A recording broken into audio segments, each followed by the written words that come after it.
Ada yang subur. Tuhan, tolong kami para hamba-Mu. Terima kasih Tuhan Yesus.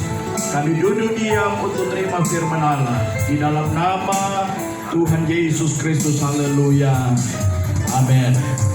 Puji Tuhan, silakan duduk Bapak Ibu dan Saudara yang diberkati Tuhan. Shalom. Puji Tuhan, sukacita dari Tuhan Yesus menyertai kita semua.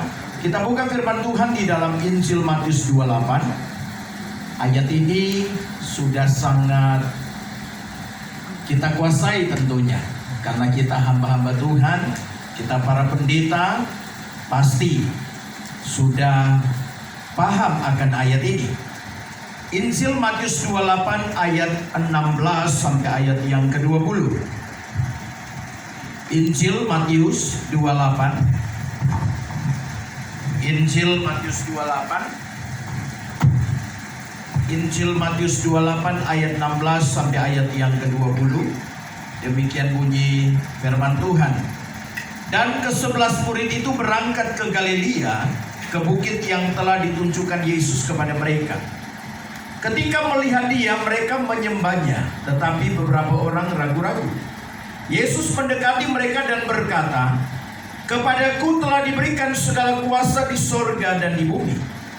Karena itu pergilah, jadikanlah semua bangsa muridku, dan baptislah mereka dalam nama Bapa dan Anak dan Roh Kudus. Dan ajarlah mereka melakukan segala sesuatu yang telah kuperintahkan kepadamu.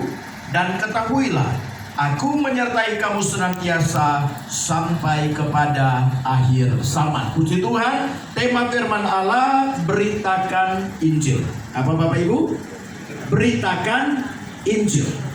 Saudara, beritakan Injil ini bukan visi pendeta. Beritakan Injil ini bukan visi gereja. Tapi beritakan Injil ini adalah kewajiban, keharusan yang harus dilakukan oleh orang percaya. Orang yang telah terima Yesus sebagai Tuhan dan Juru Selamatnya, orang yang telah dimuridkan dan menjadi pengikut Tuhan Yesus, itu wajib beritakan Injil. Amin. Jadi saudara, ini dan lagi bukan lagi, bahkan ada yang berkata bahwa saya punya karunia menginjil. Menginjil itu bukan karunia, wajib. Wajib. Dan ada lagi yang berkata, saya diberikan talenta oleh Tuhan sebagai seorang penginjil. Penginjil memang bagian dari jawatan. Tetapi saudara, yang namanya menginjil ini hukum wajib bagi kita yang telah menjadi murid Tuhan. Siapa yang sudah jadi murid Tuhan boleh lambaikan tangan. Haleluya. Tugas kita adalah beritakan Injil. Nah saudara, beritakan Injil ini lewat apa? Yang pertama tentunya melalui hidup kita. Saya sedang berkhotbah di depan para pendeta, para pelayan Tuhan, para hamba Tuhan.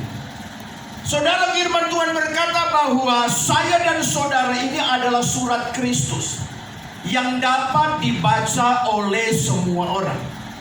Firman Tuhan berkata dalam ayat yang lain bahwa tubuh kita ini adalah bait Allah, tempat kediamannya Tuhan. Gambar diri Allah itu dapat dilihat lewat hidup saya dan saudara. Nah, memberitakan Injil yang pertama lewat hidup kita, lewat hidup saya, lewat hidup saudara. Amin. Kita jangan pernah bilang begini dan jangan jadi pendeta kalau kita ketika ada salah, ketika berdosa dan kemudian jatuh dalam dosa, kemudian kita sudah tahu kekurangan kita, kita mulai berkata namanya juga Ini kadang-kala alasan pendeta. Kalau begitu jangan jadi pendeta. Paulus bilang begini, Paulus dengan jelas berkata, ikutilah teladanku. Teladan Paulus. Tuhan Yesus juga memberikan contoh, ikutilah teladanku. Paulus adalah murid Yesus berkata, ikutilah teladanku. Jangan jadi pendeta, jangan jadi hamba Tuhan kalau masih mengambing hitamkan yang namanya manusia. Gambar Kristus harus terlihat dari hidup kita. Nggak usah jauh-jauh deh.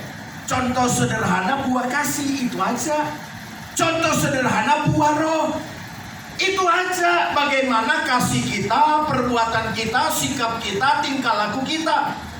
Paulus pernah menasihati Timotius anak rohaninya. Paulus bilang, kamu jangan menganggap dirimu muda. Jadi teladan dalam perkataan, sikap dan sebagainya. Ini bicara apa? Integritas orang percaya. Secara spesifik Paulus lagi bicara sama seorang gembala yang masih muda namanya Timotius. Dia bilang, Timotius, kamu jangan menganggap dirimu muda, harus jadi teladan. Usia saya oleh kemurahan Tuhan baru 45. Tapi anugerah demi anugerah Tuhan, Tuhan sudah percayakan kepada kami. Dan hal ini merupakan anugerah dan kepercayaan yang Tuhan berikan. Saya tidak boleh menganggap diri saya muda dan kemudian iblis mengintervensi hidup saya. Saya harus jadi berkat. Amin. Kami harus jadi teladan. Amin. Nah, saudaraku yang kukasih dalam Tuhan, melalui hidup kita, bagaimana orang akan melihat Tuhan, melihat Kristus, melihat Bapa kita di sorga, kalau kelakuan para pendeta nggak sesuai dengan apa yang Tuhan ajarkan. Saya masih mendengar dan kadang kala masih menemukan yang namanya rapat pimpinan nasional, yang namanya rapat MD, rapat majelis pusat, masih ada yang hantem-hantem meja. Jangan jadi pendeta, jangan jadi hamba Tuhan, jangan. Kalau lembaga-lembaga sekuler dunia mungkin seperti itu, harusnya orang Kristen yang ada di situ tidak boleh begitu. Dalam kekristenan, dalam lembaga rohani tidak boleh begitu. Dan saya menekankan kepada mitra kerja yang ada di GAPI, saya bilang tidak boleh ada itu di gereja kita. Tidak boleh ada. Tidak boleh ada. Nah, itu sebabnya gambar Kristus harus nyata. Bagaimana orang mau percaya kepada Tuhan kalau kelakuan kita nggak jadi berkat? Ada orang teriak, Yesus anak Daud kasihanilah aku. Yang menghambat siapa? Muridnya. Orang yang di dekat Yesus, orang bilang begini, orang lagi teriak, murid ngomong begini, jangan teriak-teriak kau, diam. Siapa yang menghambat? Muridnya. Siapa yang menghambat kadang-kala orang mau mengenal Tuhan? Ya pendeta. Pendeta utang nggak dibayar. Pendeta janji sana janji sini enggak. Orang miskin minta doa nggak dikunjungi. Orang yang pakai Alphard didatangi. Tapi saya harap pendeta di GAPI nggak ada yang begitu. Kalau ada Pak Ketua MD perlu tegur, Pak. Kasih SP, Pak. Saudaraku yang kukasih dalam Tuhan, harus melakukan apa yang Tuhan mau. Dan ini kita belajar. Jemaat yang Tuhan percayakan kepada kita, itu dombanya Allah yang akan kita pertanggungjawabkan di depan hakim Tuhan Yesus Kristus. Oleh karena itu saudara, mari jadi berkat, beritakan Injil lewat hidup kita. Yang kedua apa saudara? Bicara karakter, integritas kita yang harus dapat dilihat oleh orang banyak, itu cara memberitakan Injil. Yang kedua saudara, SDM ini. Saya dan saudara ini mau cerita tentang Yesus, tapi bagaimana mungkin saudara mau cerita tentang Yesus kalau nggak tahu apa-apa? Nah, itu kita nanti masuk pada poin berikut. Saya kasih contoh, misalnya Pak Pendeta Hertanto, beliau juga sebagai lawyer. Bagaimana mungkin beliau sebagai lawyer tapi nggak lulusan SH? Nggak mungkin, Pak. Beliau belajar duduk di bangku kuliah, belajar dari pengalaman, dan bisa jadi pembela yang benar bagi yang benar. Nah, saudaraku yang kukasih dalam Tuhan, jadi enggak mungkin kita asal beritakan Injil tanpa ada sesuatu. Saudara, beritakan Injil itu banyak cara. Enggak harus saudara KKR di jalanan seperti itu, enggak harus. Saudara enggak harus masuk keluar pasar dan beritakan Injil, enggak juga harus seperti itu. Beritakan Injil lewat percakapan kita. Saat kita ngomong-ngomong, Injil sudah masuk. Saya dan istri punya komunitas di Surabaya.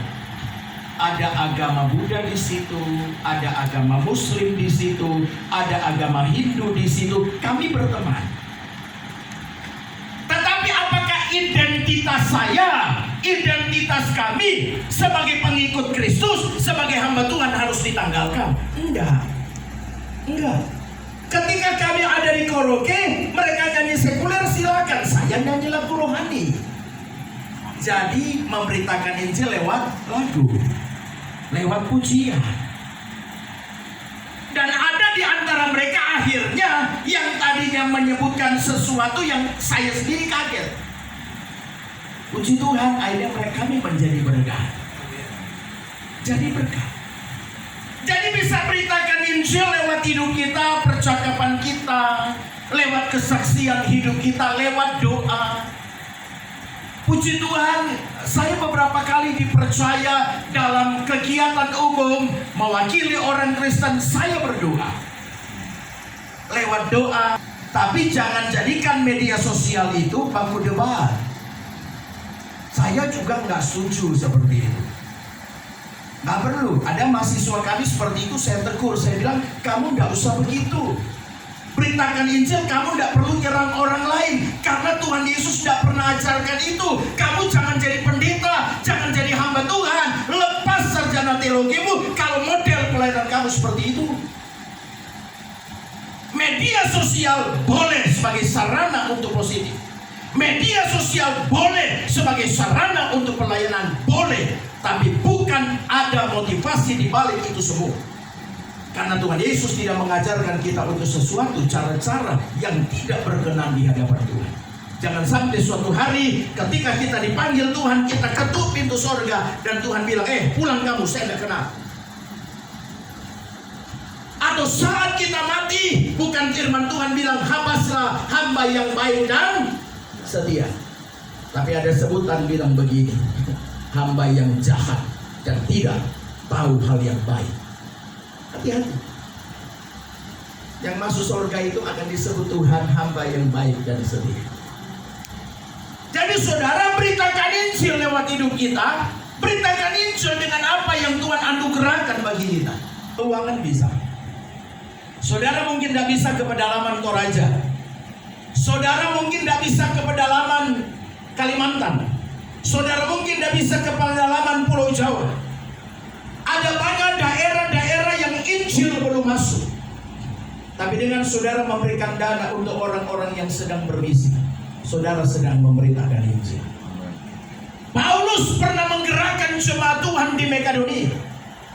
Paulus pernah menggerakkan jemaat Tuhan di Korintus untuk nabur bagi Injil. Saudara, hamba Tuhan itu hidup dari Injil. Hamba Tuhan hidup itu dari Injil, itu Alkitab ngomong. Nah, jadi kita sebagai pendeta, sebagai hamba Tuhan, jangan pernah menghambat anak Tuhan, orang percaya kalau mau ambil bagian untuk pelayanan. Jangan ada pendeta kalau dia lihat jemaat itu kaya dan ketika dia mau nabur di tempat misi, dia hambat. Saudara menghambat orang memberitakan Injil, bahaya loh di hadapan Tuhan. Nah, oleh karena itu saudara, beritakan Injil itu bisa lewat dana, bisa. Kami belajar Bapak Ibu, pergi ke beberapa tempat, kami melihat daerah-daerah yang wow, saya melihat sendiri dalam tanda kutip kasihan. Kadangkala saya merenung, apakah saya bisa bertahan di sana? Belum tentu saya bisa. Apalagi kita berada dalam satu sinode GAPI, hidup dengan iman, bekerja menurut panggilan Tuhan. Kalau nggak panggilan di kampung, di desa, ya jangan memaksakan ke sana. Kalau memang panggilan Tuhan di kota, puji Tuhan. Kalau engkau panggilan di dunia sekuler manapun, puji Tuhan. Menurut panggilan Tuhan. Nah saudara, sekarang kita masuk kemana kita beritakan Injil atau di mana? Tentu kepada Alkitab berkata kepada semua bangsa. Semua bangsa. Nah, semua bangsa ini siapa? Yang pertama yang terhilang. yang terhilang atau yang tersesat. Saya ketika tahu betul panggilan Tuhan saya sebagai gembala, ketika saya lulus sekolah Alkitab, saya doa puasa kurang lebih 2 tahun. Setiap hari Senin sampai Jumat saya doa puasa, ambil waktu selama kurang lebih 2 tahun. Apa yang saya doakan? Saya tanya Tuhan, Tuhan, apa sih jawatan Tuhan bagi saya? Apakah saya penginjil? Apakah saya gembala? Apakah saya guru? Apakah saya nabi atau rasul? Saya tanya Tuhan kurang lebih 2 tahun. Kemudian saudara, suatu ketika saya selesai doa lama, saya putus asa. Saya datang kepada gembala senior saya sambil marah-marah. Saya bilang, Om, gimana katanya Om doa puasa? Tanya Tuhan, panggilan Tuhan apa? Saya sudah doa Om, nggak ada jawaban. Saya sambil marah. Saya pikir wes gak pendeta-pendeta. Wes sembahyang, doa puasa, jarene kok Tuhan ngomong, kok gak Tuhan gak ngomong. Saya pulang dengan rasa kecewa. Tapi tetap namanya wes sekolah Alkitab, isin Pak, nendak pelayanan. Ternyata pelayanan yang didasari isin itu gak awet. Itu gak murni sudah. Tapi karena sudah sekolah Alkitab, keluarga tahu ya tetap pelayanan naik. Tapi ternyata itu gak berkenan sama Tuhan. Tapi namanya panggilan gak bisa lari Bapak Ibu. Apa yang terjadi? Suatu saat, suatu ketika, dalam keputusasaan saya itu naik sepeda ontel. Saya duduk di suatu tempat. Kemudian Tuhan ngomong, lihat kiri kanan. Saya nengok. Kemudian Tuhan bilang, kamu cari domba yang tersesat, yang hilang, yang tercerai-berai, yang tidak tergembalakan. Kumpulkan mereka dan gembalakan mereka. Saya tangkap panggilan Tuhan saya sebagai seorang gembala. Terus apakah jemaat langsung datang? Ya kagak Bapak Ibu.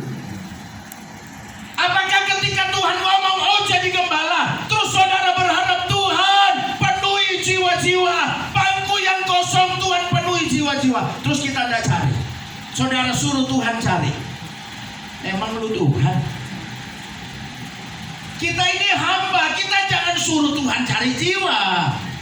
Tuhan yang suruh, kita yang cari. Pergi. Makanya Tuhan ngomong sama murid Tuhan, pergi. Yang namanya pergi jalan, yang namanya pergi gerak, bukan diam di tempat. Pergi, cari jiwa. Yang pertama cari yang tersesat. Karena Tuhan Yesus datang, dia cari domba yang hilang. Dia cari Israel yang hilang. Dia cari yang tersesat. Dia cari yang tidak tergembalakan. Dia rela tinggalkan yang 99. Dia cari satu yang sesat. Saudara, cari yang terhilang. Jadi beritakan Injil kemana? Ke yang tersesat. Beritakan Injil kemana? Yang berdosa. Gereja itu ibarat bengkel. Ibarat bengkel. Jadi segala model jemaat Tuhan yang datang ke gereja kita, saudara jangan pasang muka kayak setan. Bagaimana jemaat mau datang? Bapak Ibu Gembala terima tamu, mencucuai. You know mencucuai? Nggak ngerti. Apa itu mencucuai Pak? Cemberut. Cemberut. Bapak Ibu Gembala disapa, dikasih salam. Ya tergantung lihat sih. Kalau dia naik Velfire ya oke lah, senyum Pepsodent. Kalau naik becak sorry dulu, kolektor biro sih. Waduh berdosa, jangan jadi pendeta, jadi pengusaha aja. Amin. Nah, saudaraku yang kukasih dalam Tuhan, yang berdosa harus diterima. Gereja Allah peduli, peduli terhadap yang tersesat, peduli yang berdosa. Siapapun dia, selama masih bernafas, berarti Tuhan masih kesempatan untuk bertobat. Mau dia pendeta, mantan pendeta, pokoknya masih bernafas, berarti masih ada waktu untuk bertobat. Amin. Temui dia, beritakan Injil, rangkul dia dengan pelukan kasih Tuhan. Jangan munafik. Terima dia dengan kasih Tuhan, bukan kasih yang palsu. Terima dia. Asal mau dididik, mau dibina, terima dengan baik. Saya tekankan kepada majelis pusat, siapapun yang mau bersama dengan GAPI, selama merelakan diri mengikuti doktrin kita dan mau ikuti aturan yang ada, mau dibina, silakan diterima. Saudara jemaat yang diberkati dan yang dikasih oleh Tuhan, cari yang berdosa, terima yang berdosa. Gereja itu bengkel, perbaiki sehingga jadi berkat dimanapun orang itu ada. Amin. Yang percaya beri tepuk tangan buat Tuhan. Haleluya. Kemudian beritakan Injil kemana? Yang tidak tahu Injil. Beritakan Injil kepada yang tidak tahu Injil. Saya kasih contoh beginilah ya. Kita Gereja Allah Peduli Indonesia, jangan kehadiran kita di kampung, di desa, ataupun dimanapun kita berada, kita ambil dombanya orang, jangan. Kita sudah tahu itu ada di kolam orang, ya jangan diambil lah. Tapi gereja kita juga tetap terbuka. Terbuka untuk siapapun. Tapi gereja kita tidak boleh ngiming-ngiming, nggak boleh. Ngerti ya, ngiming-ngiming? Nggak boleh. Ya di atas ya, tidak di atas tidak. Itu aja, sederhana. Nah, sekarang saudara kita masuk pada poin berikut. Sebelum memberitakan Injil, apa yang harus dipersiapkan? Orang kalau mau berperang, kan harus persiapan dulu nih. Saya dan istri dan tim begitu ya. Kami berangkat itu, wah ini 3 bulan terakhir ini kami keliling terus. Ya keliling terus. Nah ini contoh baru-baru kami dari Surabaya ke Jakarta, dari Jakarta ke Palangkaraya, Palangkaraya ke Jakarta, Jakarta Bandung. Habis ini rencana mau ke Jogja, tapi karena satu dan lain hal harus ke Surabaya dulu. Jadi lumayan banyak persiapannya Pak. Ya, lumayan banyak. Nah, saudaraku yang kukasih dalam Tuhan, mau beritakan Injil, persiapan dulu. Murid Tuhan Yesus sebelum mereka diutus, yang pertama mereka belajar kurang lebih 3,5 tahun tentang firman. Jadi saudara mau beritakan Injil, belajar dulu. Pak Pendeta Hertanto belajar memiliki kerendahan hati, kuliah Pak. Beliau sudah selesai kuliah S2, lanjut S3. Puji Tuhan. Belajar Alkitab, bisa di bangku kuliah, bisa di sekolah Alkitab, bisa belajar lewat buku-buku, bisa belajar lewat Alkitab yang adalah sumber utama. Belajar. Saudara mau beritakan Injil tapi nggak belajar, ngomong kosong. Suatu ketika ada penginjil khotbah, saudara-saudara, saya nggak pernah baca Alkitab, pokoknya nginjil. Lu nggak pernah baca Alkitab terus pengkhotbah, saya keluar Pak. KKR loh. Dia bilang dia tidak pernah baca Alkitab, pokoknya nginjil. Pendeta model apa? Jangan jadi pendeta. Kalau gabung di GAPI jangan terima. Nggak bisa. Saudara mau beritakan Injil, wah jadi penyesat model kayak begitu. Harus tahu Injil, caranya piye? Belajar. Belajar ini butuh kerendahan hati. Saya sampai hari ini belajar.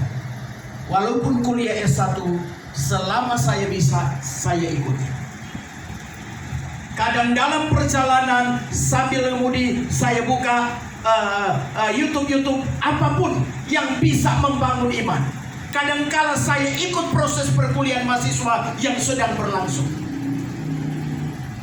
Secara manusia kadangkala tubuh capek, sambil baring ikut mendengar. Perlu kerendahan hati. Saudara mau dipakai Tuhan butuh kerendahan hati. Jangan ngesok, jangan. Nggak ada yang kita banggakan di dunia ini, nggak ada. Titel saudara, pangkat saudara, apapun saudara, nggak ada yang perlu kita banggakan. Paulus ngalami itu. Paulus bilang, itu semua sampah. Siapa Paulus? Tapi dia bilang itu semua sampah. Nggak ada artinya. Nggak ada artinya. Nggak ada artinya. Ada banyak hamba Tuhan, pelayan Tuhan, bahkan ada jemaat Tuhan yang punya pangkat ini, punya pangkat itu, telepon saya dan bilang, Pak Albon, mungkin ada yang bisa saya bantu. Saya bilang terima kasih, selama ini oleh kemurahan Tuhan, pertolongan Tuhan selalu datang tepat pada waktunya. Seperti itu. Ada yang telepon, Pak Albon mau berangkat ke sana, mungkin ada yang perlu saya bantu. Saya nggak punya mental itu bantu, Pak tolong saya mau berangkat ke Palangkaraya, tolong transfer, yang nggak pernah. Mau ambil bagian silakan, nggak usah pakai tanya. Nah saudara jemaat yang diberkati oleh Tuhan, hamba Tuhan yang diberkati Tuhan, mau beritakan Injil, persiapkan dirimu diisi dengan firman. 3,5 tahun murid Yesus belajar. 3,5 tahun mereka bukan cuma belajar firman, tapi diproses. Saya sudah khotbahkan pada waktu pentabisan Pendeta Hertanto di tempat ini. Murid Tuhan Yesus itu bukan hanya sekedar belajar, tapi juga diproses. Dan semua 12 murid ini pernah jadi pengkhianat. Termasuk 11 orang itu pengkhianat. Yang nonjol pengkhianat Yudas. Kenapa? Karena nggak bertobat. Yang 11 ini puji Tuhan bertobat. Buktinya apa mereka pengkhianat? Ada nggak yang 11 murid Tuhan ketika Yesus pikul salib, ketika Yesus sedang dianiaya, ada nggak 11 itu yang berani berkata, aku pengikut Yesus? Ono sengwani, kau no munafik kampe. Jangan sampai saya dan saudara punya tipe pendeta-pendeta munafik. Hamba Tuhan yang munafik, jangan. Kebenaran adalah kebenaran. Mari kita mau belajar saudara. Murid Yesus diproses. Makanya ketika mereka melewati proses, mereka pun siap ikut Tuhan. Lagu Gemim tentang saya mau iring Yesus itu Kidung Jemaat nomor berapa saya lupa. Itu bukan sekedar lagu Bapak Ibu, tapi kalau saya nyanyi, wow itu luar biasa. Saya mau iring Yesus, saya mau iring Yesus sampai selama-lamanya. Berikutnya, meskipun saya susah menderita dalam dunia, saya mau iring Yesus sampai selama-lamanya. Bukan cuma lagu Bapak Ibu. Ketika engkau pikul salib, iringo lagu itu. Ketika engkau menderita dirasani jemaat kapopo, pikul salib. Amin. Saudara sudah melakukan kebenaran, masih disalahkan. Pendeta ini kadang-kadang serba salah sih, kata orang sih. Gemuk sedikit bilang nggak pernah puasa. Kurus sedikit bilang apa? Kurang doa. Kurang makan, kurang vitamin. Nggak pakai mobil bilang pendeta miskin nggak doa. Jemaat cuma satu bilang males. Itu omongan nggak membangun itu. Wes menengai. Diam aja. Iring Tuhan sampai panggilan Tuhan menanti kita menghadap Dia. Amin. Nah, murid Yesus karena sudah proses ketika di atas bukit, pada waktu Tuhan Yesus mau terangkat ke surga, bayangkan sudah mau sampai di sana masih ada yang ragu-ragu. Untung saya bukan Tuhan. Kalau saya Tuhan, tak cita situ-situ. Sudah mendekat masih ada yang ragu. Tapi Tuhan Yesus itu Tuhan yang penuh kasih. Dia tetap tunggu penyerahan diri mereka yang total. Melayani Tuhan perlu penyerahan diri total. Jangan menuntut hak kita. Kita ini hamba, tidak punya hak. Kita ini hamba, tidak punya hak. Apalagi kita menuntut hak sama Tuhan, tidak perlu. Tuhan sudah kasih nyawa kita, hidupnya Dia berikan. Hamba Tuhan hidupnya pasti dijamin Tuhan. Amen. Pembelaan Tuhan pasti diberikan bagi kita. Amen. Saya belajar sampai hari ini, ada apa-apa saya cuma berlutut di kaki Tuhan. Ada apa-apa cuma berlutut di kaki Tuhan. berserah kepada Tuhan. Jadi hamba Tuhan percaya kita pasti dibela Tuhan. Amin. Yang percaya dibela Tuhan, beri tepuk tangan buat Tuhan. Haleluya. Diproses saudara untuk menjadi sama seperti Kristus. Diproses untuk kuat menghadapi segala tantangan. Diproses untuk tetap tekun dan setia melayani majikan kita. Saudara, kemudian pada waktu kita mau diutus untuk beritakan Injil, kita itu diberikan power, kita itu diberikan kuasa. Saya kasih contoh begini, kalau saya tidak pakai, maka suara saya tidak terlalu dengar. Kalau saya matikan powernya, mix semahal apapun nggak ada artinya. Betul? Ya, betul. Mau miliaran, kalau power dimatikan nggak ada artinya. Seganteng apapun saudara sebagai pendeta nggak ono urapan, bodoh aja. Sehebat apapun lagu saudara cuma sampai di telinga, nggak nyentuh hati. Sehebat apapun khotbah kita cuma sampai di sini, sampai di sini doang. Akhirnya pengikutnya jadi ahli Taurat, tukang kritik pendeta. Kenapa? Karena melayani di luar urapan Tuhan. Tapi bersyukur kepada Tuhan, lewat penyembahanmu kepada Tuhan, engkau akan diurapi Tuhan. Amen. Sehingga kita terima kuasa. Amen. Amen. Kita terima kuasa, ada power yang datangnya dari surga untuk membuat pelayanan kita berhasil. Bukan karena saudara hebat, bukan. Tuhannya yang hebat. Makanya saya selalu belajar, biarlah Alfon, biarlah Hertanto, biarlah Boas makin kecil dan Yesus Kristus makin besar dalam hidup kita. Jangan saudara yang besar, nanti ditendang di bawah. Tidak ada. Yesus yang besar, amin. Yesus yang besar. Yesus yang besar, kita yang kecil. Kita diberikan kuasa. Kita diberikan wewenang. Ada urapan Tuhan menyertai kita. Ada karunia-karunia Roh menyertai kita. Tergantung jawatan apa yang Tuhan berikan kepada kita. Dan tidak berhenti sampai di situ. Tuhan sertai. Allah Immanuel menyertai kita. Jadi kita tidak pernah sendiri. Jadi jangan ada hamba Tuhan berlutut, Tuhan tolong, aku kuat, sertai aku Tuhan. Tuhan itu bilang begini, nah, kon aku anggap aku yopo. Aku ini beserta kamu setiap saat, setiap waktu. Kamu tidak pernah sendiri. Tak sedetik pun aku meninggalkan kamu, nah.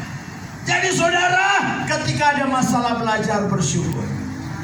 Walaupun kalau nyanyi bersyukur, bersyukur, bersyukur,